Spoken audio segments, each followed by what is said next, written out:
everyone. I am Melissa Forziat. I'm a keynote speaker and the host of this Halt and Catch Fire rewatch podcast. Now, when I speak, my topic is something I call Take the Doughnut, which is another way to say carpe diem. And it's all about going after the things that you want in life. And something that I had wanted to do was rewatch the show Halt and Catch Fire, but this time talk about it with other people. So, for those who have been following along, I've already recapped all the episodes for Halt and Catch Fire. I've done a ton of interviews with cast and crew and also bonus interviews with people from different industries that may have something to do with Halt and Catch Fire. But we've got another interview here. I'm so excited today to talk with Chelsea Talmadge, who played Vera on the last season of Halt and Catch Fire. So, first of all, welcome, Chelsea. Thank you. Thank you for having me. I'm so excited to talk with you. Just a quick housekeeping item for those who are brand new to the show. Chelsea was on the last season, so we're probably going to spoil *Halt and Catch Fire*, or at least quite a few of the details. So if you haven't seen the whole show, go check it out, come back to this, or just know that you're going to be spoiled. And it's going to be fun anyway, because I'm sure this will be a delightful interview. So, Chelsea, I'm so excited to talk with you about your scene work. But first, I'd love to get a little background here. So, tell me a little bit about what your process was for getting onto the show to begin with. Yeah, so at the time I was in Los Angeles, and my agent came in with the request for a tape. So for most pre-reads and things like that, we will just tape and submit to the casting. And from there, they'll decide if they want to push you through to like producers or directors and things of that nature. So at that point, I went in for a callback, and it was really good. There was just an air in the room that they were interested, and so it felt good walking out. But you never really know. Um, and so, sure enough, I got the call. Like it was pretty quick. I want to say within the week, and we began shooting. Okay, that's amazing. So, how much did you actually know about the show before you booked the role? Had you seen any of the three seasons that came before it? I had not. I had not even heard of the show. I had asked around and gotten some information prior to auditioning. And from what I heard, I liked. So I was very much interested by the time I was auditioning, but I was unfamiliar with cast and things of that nature. But I kind of knew loosely what the story was about, and that intrigued me right away. Okay, so then, so you know a bit about what like arena you'll be playing in the show, but what kind of prep did you do when you actually booked the role, if any? Like knowing that you were going to have a really specific sort of technical role as Vera. Plenty because of that aspect. This role for me was definitely kind of a pressure cooker situation. I had never played a role that was like that per se with like such a niche situation. And so you really had to educate yourself and do a lot of research. Pardon the noise. There's an ambulance. I hope everything's okay. um, but yeah, you really had to educate yourself and know what you were getting into. She was very specific on what she did with Team Rover. Each character kind of played an integral role there. So we each played a different role in that. And mine was mainly like a coder. So I kind of had to dive into what that is and what goes into that. And, it is a lot.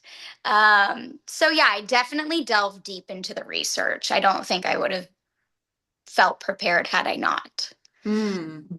Yeah, I mean, it definitely comes across because it's so funny. Like when I went back and was sort of isolating the Rover scenes, there aren't a lot of scenes with Team Rover, but what we get shows a lot of growth, a lot of detail, and even an arc for every character. Mhm. So I think like you kind of have to know your stuff before you go in to make sure it comes off as realistic to us as viewers because you need to communicate a lot in a little bit of time, and I think you all did that Definitely. really well. Thank you. Definitely. Yeah. It was definitely a challenge. I was also very young and impressionable at the time when I had booked that role. So I think that role actually I grew from it. It was actually a part of my personal growth as well because I there was a lot of things that I learned about during that experience. Ooh, I want to get into that more, but I guess the The first thing I want to ask, though, to sort of give a more of a broader picture of it, I mean, it must have been an interesting experience jumping onto the show for the final season, knowing it was the final season, but you're coming in with this cohort of new characters or cast members. So, what was the feeling for you on set? Uh, it, it was very cool to be on that set. I had the pleasure of working on a few TV sets prior, so I kind of knew the layout of it. Um, with TV is very different from film, in the aspect that they have a lot of new directors come in for each episode. So you're never really working with the same people over and over, aside from your cast. And that can make it fun, but also challenging, uh, because everybody works differently. And so you're kind of having to adapt, and change, and still keep within the character and what you've already discovered about them. But everybody has their ideas and input. So you kind of have to find a happy medium in there. So it is a challenge, but I really enjoyed it. And working with Team Rover was especially fun. They're a great group of people. Mm. I'm curious, like, how much did you actually, so based on what you were just saying, how much do you actually know about what Vera would experience when you first got it? I mean, I'm imagining that you get scripts as they come, but did you know things like she was going to be in a relationship with Elliot or that okay, all of that was Not dripped not out. Yeah, not up front. We kind of were told, like, as we went along, that that would be happening. So there was some inclination along the way. But I mean, as far as what I knew up front, no, I didn't know any of that.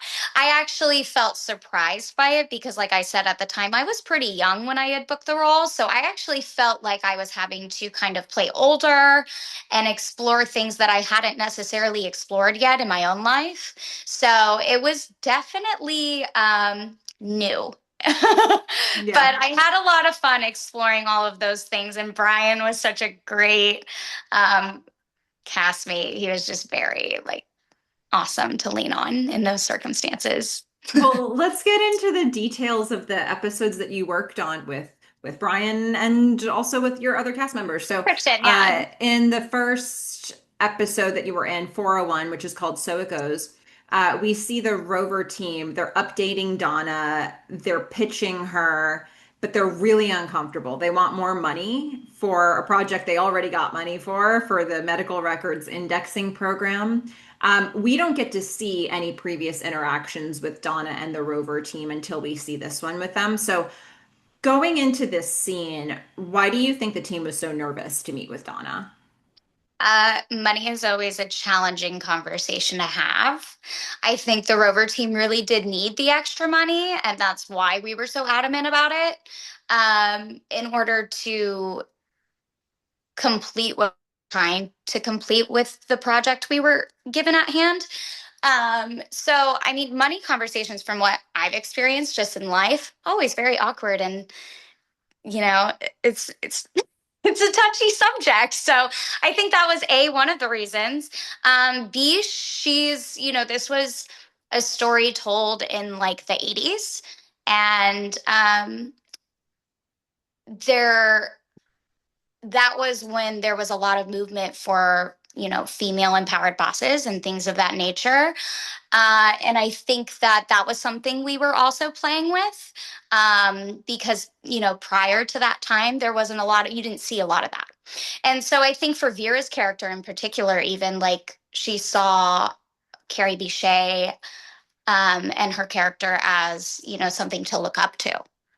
Yeah, absolutely. And that relationship certainly evolved. I mean, one of the cool things about the Rover team is that Rover, all the people on it have their own story, their own complete narrative, but it's also a way to show how much Donna changes. And so Mhm. we're going to see a lot of shifting from all of those characters within that dynamic. Um, so in this same episode, we're going to see that the result of that first meeting with Donna and Rover is that Donna's going to give them 24 hours to come up with a bigger idea if they want more funding. And Mhm. so the idea they come up with is to index magazines within the same algorithm they had been using. Donna doesn't love that. So Vera jumps in and suggests indexing legal briefs, which you can see Elliot isn't super excited that she actually mentioned that. It was something they must have spitballed, but wasn't like an idea they wanted to move forward with. Um, Donna still isn't loving that, and she's trying to maneuver somebody from that team into getting the idea to index live data. She actually wants them to say the web, which was an idea she had just heard from Gordon. So when I think about this scene, it's hard for me to tell. Like, was Rover's idea, was the team's idea too small actually? Or was it that Donna was just trying to get this very specific outcome and beat Gordon at his own game? So when you think about a scene like this, when you were first interpreting it, how much potential do you think the Rover team actually has within this industry? Like, did they have the right ideas? I think they were on the right track, 100%. I think they fully had a vision and knew what they needed to accomplish it. And I think they were, faced with big money heads that weren't willing to go there. And, this was like a new innovative idea. And so it was scary to invest in it. I do think there was some personal things with Donna that were maybe driving that. But I do think that I would say absolutely we had the potential there. It just needed to be honed. And I think it was. I Hmm. think we see that throughout. Yeah, you sort of had mentorship in a bunch of different areas. And actually, that gets me to the next episode, 402, which is Signal to Noise, which is maybe my favorite episode of the whole show, to be honest with you. So we're going to see Tanya and Boz. They've both been assigned to supervise Rover or manage Rover, whatever their official titles were. They have different management styles. And we're going to see in a really efficient scene, like Boz is telling the team a story, and then Tanya comes in and she's like the taskmaster. Um, how did you see these two as leaders? They're very different, aren't they? They're Yeah. extremely different. um, Boss is definitely the more, lenient. He likes to get to know people he's working with. And Tanya's very type A by the book. And she's, the other thing too is she was, again, it goes back to that era of, women had to work harder to get that kind of um reassurance that they were in the right place and the right time for them. And so I think, she was also having to essentially show up differently to prove her worth in that space, being a male dominant space. And I think she tackled that role tremendously. She had quite the script at one point. I remember she had just a long day ahead of her at one point, and it was just like, wow. Yeah. But she's much younger than Boz's character as well, and I think that played into that as well. So yeah, just two totally different um, dynamics there, and I think definitely Rover leaned in more towards Boz. I was just going to ask. So Rover leans in more towards Boz. Do you think Vera did as well? I do. I think there was a comfortability that he gave them that maybe Donna and Tanya did not. Um, and it was just a different, he was a more warm character. Hmm. And Toby tends to be a more warm person in general. So it's not far fetched from the character he's playing. But, we also see that character really take its own at times as well. So, Yeah, yeah. It's a tricky year for Boz that season. yes. Um, you know, one thing that I think is so interesting about this show is that it's forecasting what'll happen in the real world. And it can do that as a period piece in a way that's really effective. So Mhm. in 403, which is called Miscellaneous, we're going to see the team is struggling to create the first web crawler basically, and now it seems like everything that they were working on then is a given, like it's Mhm. it's just part of our lives now. right. So for you, as somebody who knew the future and was looking at the past in these scenes, what was it like working on these scenes? I mean, it's like stepping into a time machine, 100%. And um, the scenic is just really takes you there too. Um, it is, it's so wild to think that we didn't have search engines back then. I was not born in the 80s, so um, I didn't get to experience that time, but experiencing it in modern day time was different. Just I was amazed at the innovation aspect of it. I feel like in today's world, we're kind of slim in that area nowadays. You know, there's not a lot of innovation happening other than like AI nowadays. But I feel like back then it was so ahead of its time, and it's just very cool to have been able to go back and kind of experience that in that way, so kind of close to it, but not really. It's so interesting too to think that I hadn't even thought about that, that you are young enough that you didn't even know a time before you had the ability to run a search. Right. So like for somebody like me, like we had like Encyclopedia Britannicas at home, and if we wanted to look something up, we would like you'd have to like order a complete set. It's like or Yes. like go to the library. Not at all efficient. And it's so amazing what like the Rover team was creating was really going to be such a foundational tool for the future. Hmm. Like it is hard to imagine the world before that, and it's so cool that you got to sort of dive into it and explore what that would have looked like. Was there anything that came up for you as a surprise when you thought back about what that time would have been like? Not necessarily. I mean, correct me if I'm wrong. I forget which era.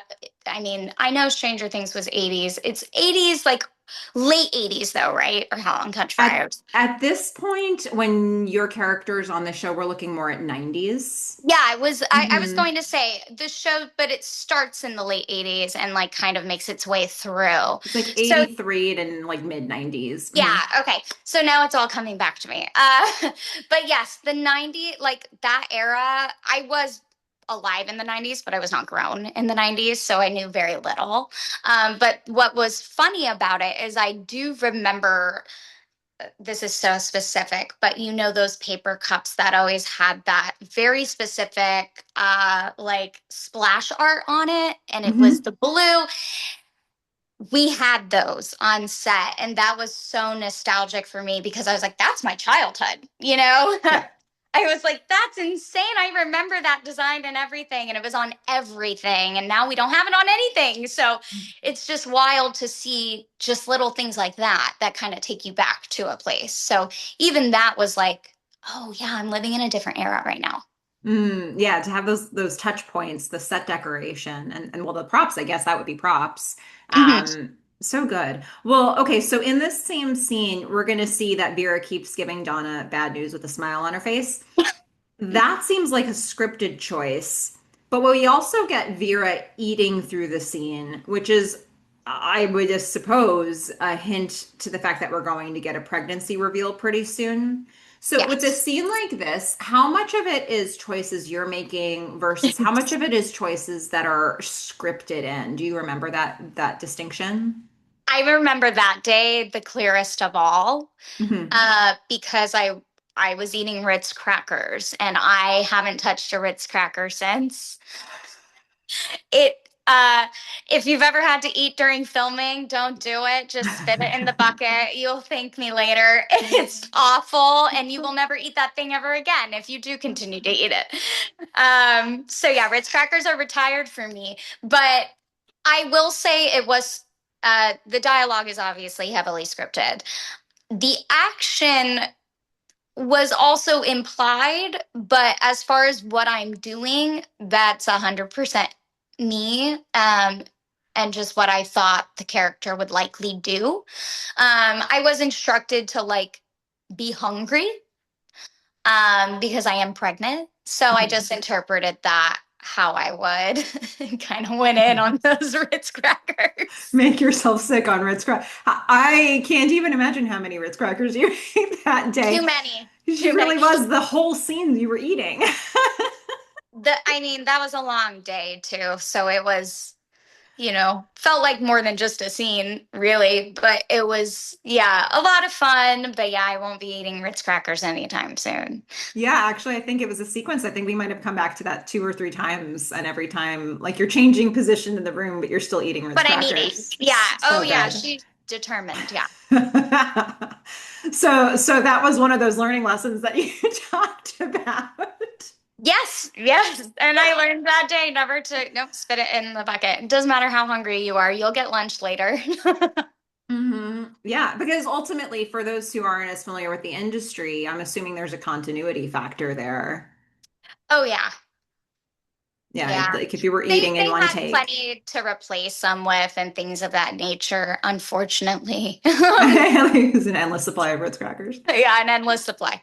Yeah. Oh my goodness. Well, okay. So Donna is really tough on the team in this episode. And then she's going to try to make up for it with a very awkward dinner at her house.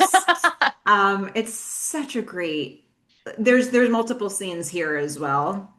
She's going to accidentally out Elliot and Vera's pregnancy at the dinner table. We're going to get Joni, her daughter, crashing the dinner and making fun of Donna in front of the team. In the end, there's a softness that happens after Donna's mistake, and she ends up sharing an encouraging story with Elliot and Vera about kissing their baby every chance they get. So, talk to me about shooting this scene. What do you remember from that day? Is my favorite scene to shoot. By far the most memorable and my favorite.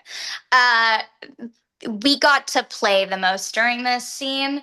So a lot of what you're seeing is improv heavily. I wouldn't say the dialogue as much as what we are actually doing, but a lot of the dialogue, even I feel like we were given permission to play, and it's rare that you get that kind of permission.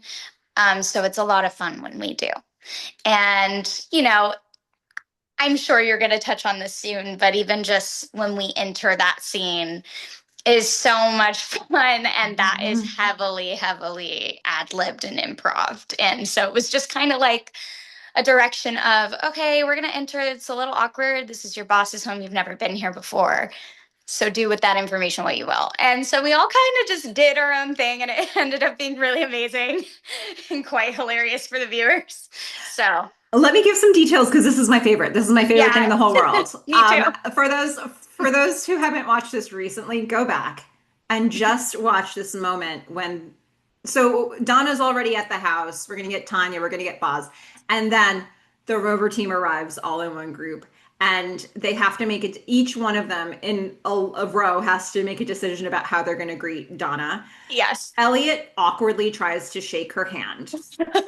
Cecil bows to her and then That walks was away and my is like, favorite. oh my God, I just bowed to her. And you can see it all over his face.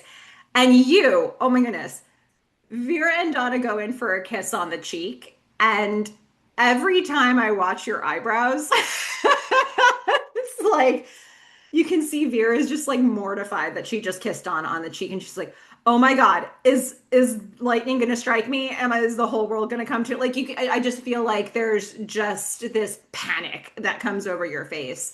Oh So yeah. yeah, what do you remember about this? So all of those were choices you guys made, it sounds like. Yeah, 100%. We did some different takes of that. There were a couple different takes that we did. So I want to say we played with it for a little while. There were a couple choices made by each of us, and I guess those were the ones that landed. But yeah, the bow from Cecil is so great. That one cracks me up. Yeah, I mean, they made little suggestions like just make it as awkward as maybe there's an awkward hug or there's an awkward, so the bow was just really hilarious. Yeah. Oh my gosh, it works so well. I mean, okay, so you did a couple different versions of that, it sounds like, where you Yeah. all filed in. And then were you debriefing afterwards as a group? Like, what did we just do? It was Carrie just so gets, much. It was so much fun. I mean, we were just loving it. We're like, can we do it again? yeah. Yeah, that was just a really fun night. It was also a night shoot, and I do love night shoots. There's just like a kind of magic about them with all the lighting and stuff manipulating you to think that it's like a different time of day. And it's just a lot of fun to have a night shoot and Yeah. like stay up late with like your coworkers. Yeah. I wonder with a scene like that, do you watch your work back? Did you have a chance, like, do you get a chance to see footage before it airs or after? Usually just after it airs, I'll see what they chose. But yeah, beforehand is a little tricky. I don't usually get clips ahead of time, but so it's like kind of day of like fingers crossed. Yeah. But no, I was really happy with how it turned out. I did give it a watch. And obviously there are things I've pulled for reels and things back in the day, so I've seen a lot of it. But yeah. Yeah. Well, okay, so if we go to the next episode, which is 404, which is called Tanya and Nancy, we're going to see Vera very wisely makes the connection that Rover launched their web indexing project around the same time that Gordon launched Comet, and Vera understands the relationship between Donna and Gordon. So at this point, with that knowledge, but also knowing how hard Donna's been on them in the beginning, but then coming off of this team dinner, we've seen a lot of sides of Donna. The team has seen a lot of sides of Donna. So at this point, what do you think Vera thinks of Donna as a leader?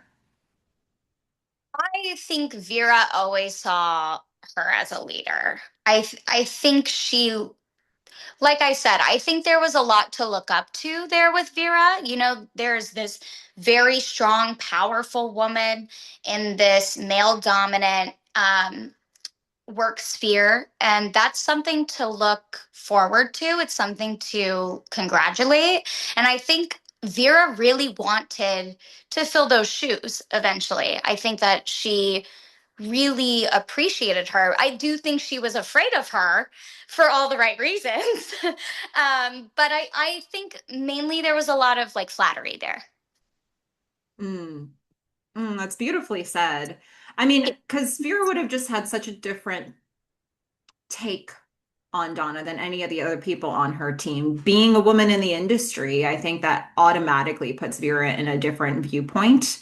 Yeah. And so it's kind of interesting to see what that relationship looks like as the episodes go on. Yeah, and I think that dinner scene in particular is like, you know, kind of a a peephole into her real life and how soft she really can be, and that there is a lot to relate to her as a woman. And so I think Vera kind of is like, while there is a softer side and she can be, you know, this awesome boss lady at work, but still come home and have that softer side to her. And it's like a testament to we can have it all, you know? And so I think that makes her a very strong leader in Vera's eyes. I think she really appreciates that, and it's something to look up to for sure. Mm. At the end of this episode, we're going to jump ahead a month. Mhm. And at this point, Rover has had a breakthrough with the algorithm. They're getting Series A funding. So we're seeing a celebration of that at the end of the episode.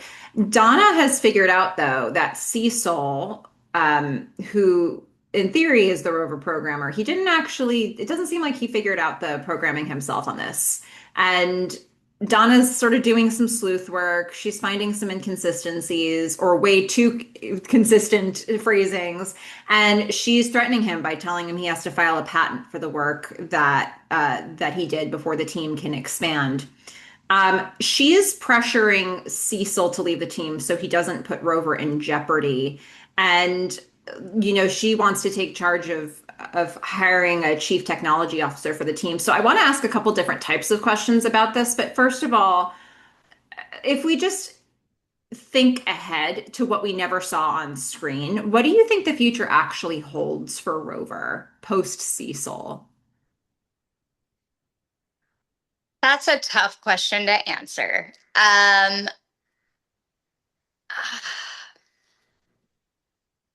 That's a tough question. I don't really know, to be honest. I don't know if I feel comfortable giving my 2 cents on it.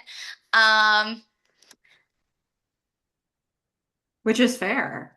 Yeah, I don't know. I don't even know how to answer that question. That's a tough Yeah. question. No, it's tricky, right? Because this is a show. They have the exact right idea. Yeah. Um, and this is the show about the people we never heard about, you know? So it's Right, right. like Yeah, no, no, you're I'm like diving into a totally like a spin-off, basically. yeah, it's like all of these characters had the right idea, and none of them are people that are the big names that are like, household names for all of us. So Right. it's such an interesting it's such an interesting take of like what it looked like for all the it just shows you how much pressure there must have been in the industry at this time that Oh yeah. this team was hovering around the right idea. Comet kind of was doing a similar thing, but there were so many companies at this time that were probably trying to make the same ideas work. Yeah. Yeah. But if we look at this from another way, and I want to sort of take a spin on the setup of that question, because when we look at 405 in Nowhere Man, Vera steps up. So knowing everything that I just said about, Donna kind of knowing what happened with Cecil and trying to get to the bottom of it. But like Elliot and Vera I don't think necessarily know what Cecil did, or at least it seems like that's how you were playing it, right? Yes. And so I think that's why it's difficult for me to touch on that question because I think our characters were kind of unaware. Hmm. So for me to answer that would be difficult. But Yeah. yeah, I think we were also maybe similar in Donna's shoes of like, what's going on here? So I think also like, yeah, I don't. So, what I love so much about this episode is that we get this really cool moment from Vera where I think without this scene, your character doesn't have the same kind of arc. But because you get this scene, it makes me totally appreciate the journey that Vera has been on. Where we're in this meeting where Donna is very strategically trying to get Cecil to out himself or admit he did something wrong, or like she's trying to she can't make his mistake unhappen, but she needs to get to the bottom of it. And so she's trying to withhold hiring more programmers or coders and instead hire more leadership. And for Elliot and Vera, that makes absolutely no sense whatsoever. But for Cecil, it's like he's walking a very fine line in that scene of I understand what Don is trying to do, and I understand that I can't acknowledge it. So there's like completely different motivations for everybody around that table. Vera steps up and advocates for herself and for the team. And she is like, you know what, Donna, we've more than proven ourselves. We would really appreciate it if you could give us some autonomy here. And it's really like a moment where Vera speaks up. So when you think about this scene and when you think about Vera's journey, what does this mark for you? Like, what does this make you think about her as a character? I think that was one of those moments where, Vera has always kind of shied away from speaking up and being like the one to advocate for the team because, again, you know, it all goes back to that era. I think now that we've seen, she's seen Donna and the way she moves through this fear and this work sphere. And like I said, looking up to that, I think she finally felt you know, empowered to speak being around that influence. And so it is one of those moments of like, hey, and I think I even take a pause in that moment of, oh crap, I'm saying things, but it needs to be said. And so it is one of those moments where she's actually finally standing up for herself and her team and I think that that's a huge again one of her huge character arcs in our very limited time on set. And I think I remember Donna's character as well, or I'm sorry, Carrie's character, Donna as well, kind of taking a moment back of, oh, there she is, Yeah. and I think she kind of wanted that energy from her. And I think she was waiting to get it out of her. There were some scripted scenes that unfortunately didn't make it. Um, and so I think some Scenes of that you actually filmed or scenes that were scripted but you didn't film? scenes that were scripted and filmed but didn't make it to editing. Hmm. So there were some conversations too that happened that were scripted that didn't make it in that I think would have shown more of that as well with her that we didn't get to see, unfortunately. But all of that was there. So it's fun to like talk about it now. Yeah. Do you remember any specific details of any of the scenes we didn't get to see? Because I know people who watch these would absolutely love to know like what was some of the backstory that we missed. But it sounds like it was more between the relationship between Donna and Vera. Is that the right? Yeah. Correct. Yeah. So there was another scripted moment where I kind of step up and take even more of that leadership role for the team, and unfortunately didn't make it in there for many reasons. I'm sure it wasn't, didn't push the story further along and things of that nature. So, yeah, unfortunately, we didn't get to see all of that. It was like kind of a big monologue moment for us. Yeah, I know, so bummed, but I do think it turned out great, and I think that made a lot of sense in the end. So, Yeah. I mean, they were definitely dealing with episode runtimes that were specific here, but I'm so glad to know that yes, existed. Especially because at the end of the scene that I was just mentioning, it was less about Vera's moment of standing up and more about Donna trying to redirect and put the pressure back on Cecil. So her initial instinct, she clocks what Vera said, and I think I love knowing that that she wanted to lift Vera up there. But what we actually see in that scene is her go, "Mm-hmm. Hey, Cecil." yeah, Like it's sort of she switches really quickly because it was a good point and at any other time would have been a discussion to be had, just not today. right, And so I love knowing that on another day they did have that yes. conversation. I That's don't so know if it cool. came before or later because this, like I said, is going back Oh, so interesting. far. But and the details of the conversation are scarce in my brain. But Yeah. yeah, I wouldn't say it was a conversation between the two, more so of me just advocating for more. So it definitely we got to see a little more of Vera, I think, behind the scenes than the viewers actually did. Yeah. But yeah, But what is also really cool about that is that it flips the relationship or like the dynamic with Elliot and Vera because Elliot in the first episodes with Rover is the one who's speaking up more for the team. hmm, So even to see in the scene that we did just talk about like that she's sort of raising herself up to speak as much as Elliot, and then maybe even gets to a point where she's the one speaking and Elliot's a little quieter. That's actually a really cool shift that they would have had within their relationship within the yes, team. Yeah. yes, definitely, and even their personal relationship. Yeah. So interesting. Oh my gosh. I wish that there were like I guess this is where like DVD extras came into play back in the day, like but I wish there were more places now where we could see the stuff that didn't make final cuts. Maybe it's not as much of a factor now when we have limited series with runtimes that aren't exact. Mhm. Maybe less stuff gets left on the cutting room floor, but still, I'm sure every show has. It happens all the time. Believe it or not, I would say it probably happens more often than not. There's a lot of people that I know that audition for, like a guest star and for the day. And, they have like this huge, like, however many scenes, and then it gets cut down to like however long. So it happens all the time. We hear about it all the time. Um, yeah, it's Yeah. just part of the biz. It's part of the process. Well, so let's talk a little bit more generally. First of all, let's talk about the people who you worked with on this show. Yeah. Tell me about your Rover teammates. Oh, I love my Rover teammates.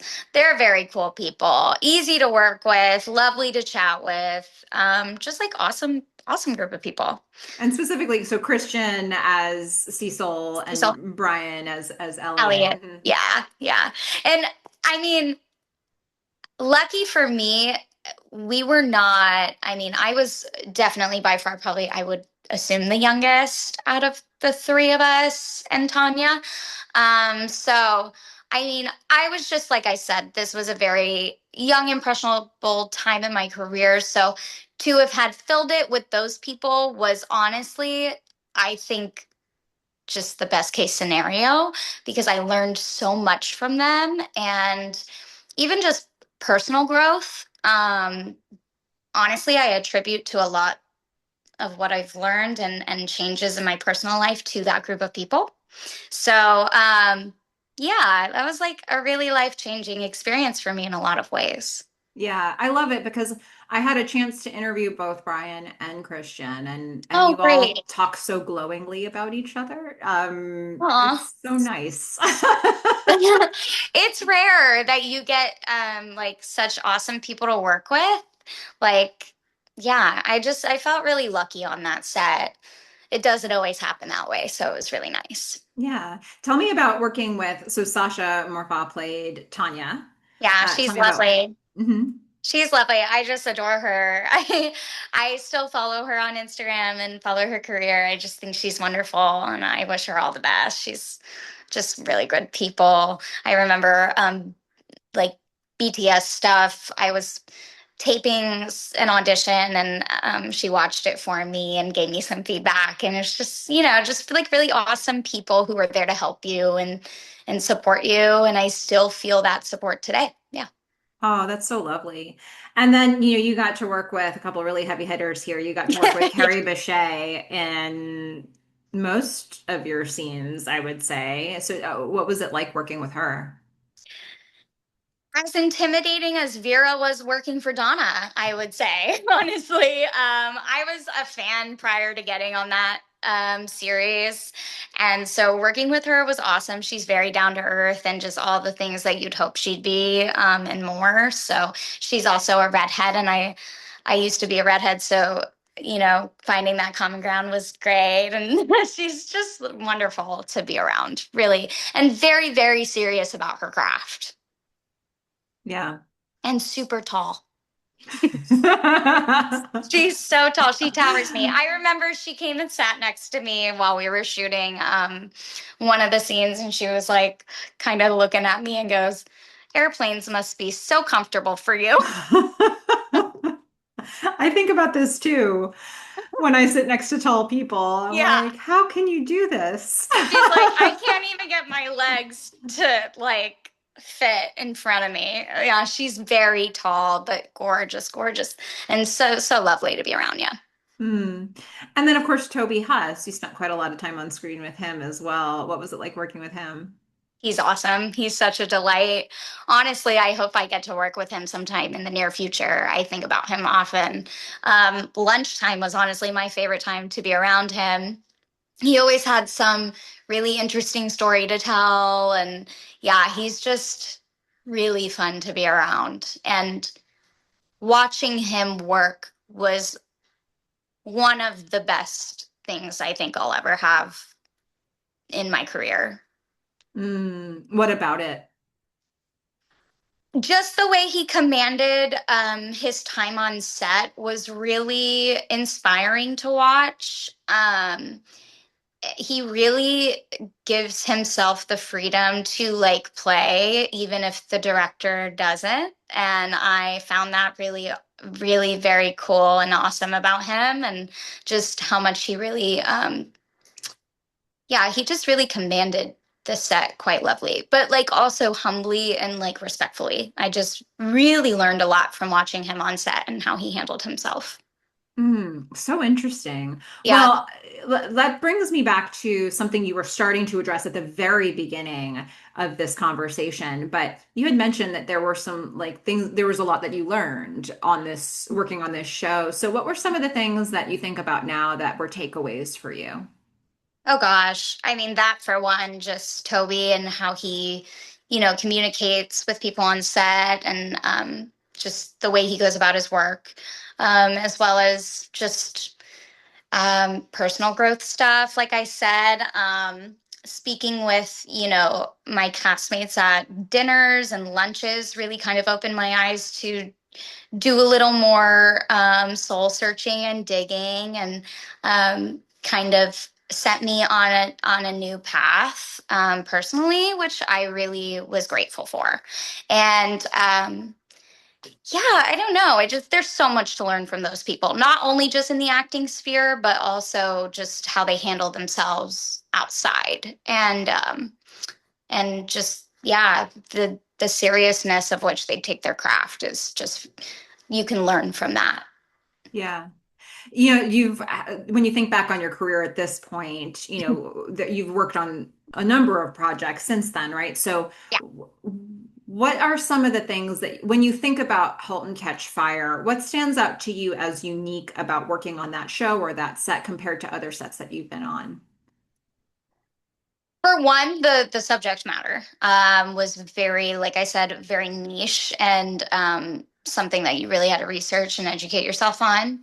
But also, I mean, this is a silly thing, but the one thing that really stood out that was different from other sets was the catering. That set in particular, still to this day, was the best catering I've ever had on set. You could eat whatever you want. They had a taco stand. They had um, like a meat cart. They had anything you wanted. They had it. Seafood. It was awesome. The catering definitely was top notch. It's So so funny because I feel like you've done bigger budget projects since then. So apparently that has nothing to do with catering. that's nothing to do with the catering. Let me tell you. Whoever Halt and Catch Fire had for catering, call them. They were they were great.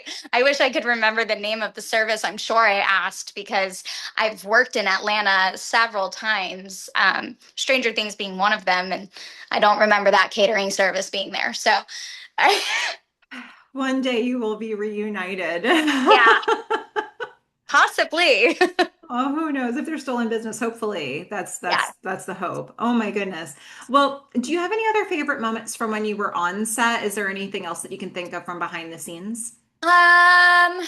Oh goodness, I feel like there was a lot of snacking on like at oh my gosh, I'm blanking. What do we call it? Craft services.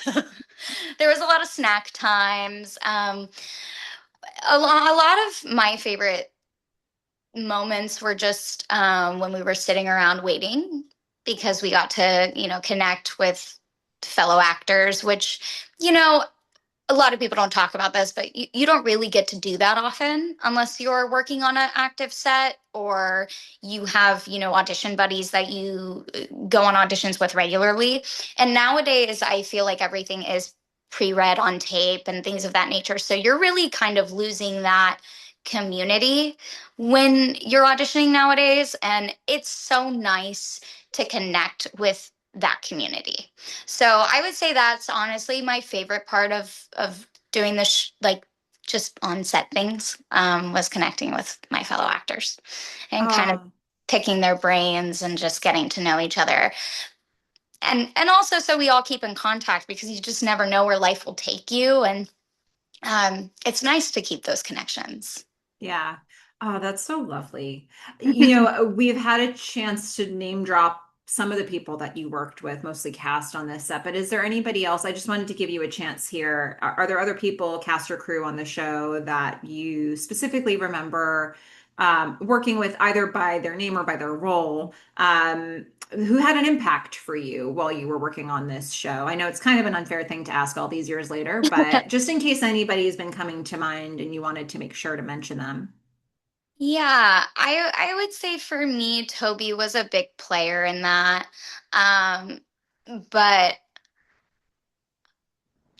there's too many to mention, honestly. I could shout out so many people during that experience that have shaped my life in some shape or form, honestly. But yeah, I just I would probably give my firstborn to work with Toby again, honestly. He's just such an incredible guy to be around and work with. And yeah, I feel so honored to have worked with him, honestly. Oh, that's so nice to hear. And for those who haven't seen it, I had a chance to interview Toby at the ATX Festival last year.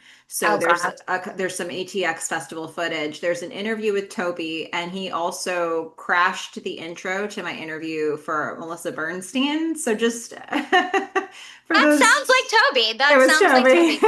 Yeah, that sounds just like He him. was he was griping about not having like syrup for the pancakes or something. It was great. He very much felt like a family member on set, like one of those family members that's extended family that you invite over and they just like command the room and have all these funny stories to tell.